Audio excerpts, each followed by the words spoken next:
Top quality और consistent performance के लिए सिर्फ सिल्वर पंप्स एंड मोटर्स, नाम याद रखना। तो चैतर वसावा द्वारा एक जाહેરાત કરવામાં આવી છે। તો ચૈતર વસાવા દ્વારા આ જાહેરાત ભીલ પ્રદેશ મુક્તિ મોરચા સંગઠનની તેઓ દ્વારા જાહેરાત કરવામાં આવી છે। આગામી સમયમાં અલગ રાજ્યની માંગ કરીશું તેવું ચૈતર વસાવાનું કહેવું છે।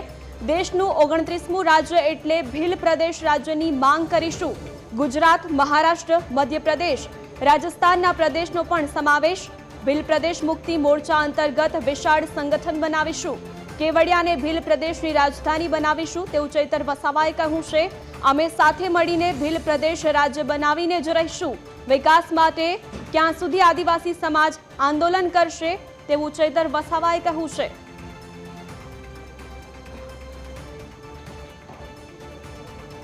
આપણે ભીલ પ્રદેશ મુક્તિ મોરચા બનાવ્યું છે। આ માત્ર ડેડિયાપાડા કે વાલિયા ઝઘડિયા કે ભરૂચ માટે નથી। ભીલ પ્રદેશ મુક્તિ મોરચામાં તમામ યુવાનો, કર્મચારી, વડીલો, માતા બહેનો, ધર્મ સંપ્રદાયના ગુરુ હોય તમામ કર્મચારીઓ આમાં આ બેનર હેઠળ આવનારા દિવસોમાં ગુજરાત, મહારાષ્ટ્ર, મધ્યપ્રદેશ અને રાજસ્થાનમાં આદિવાસીઓની સંવિધાનિક અધિકારની લડત ચાલુ થવાની છે અને એના માટે બધાએ જનજાગૃતિ માટે આ મંચ પર આવવું પડશે।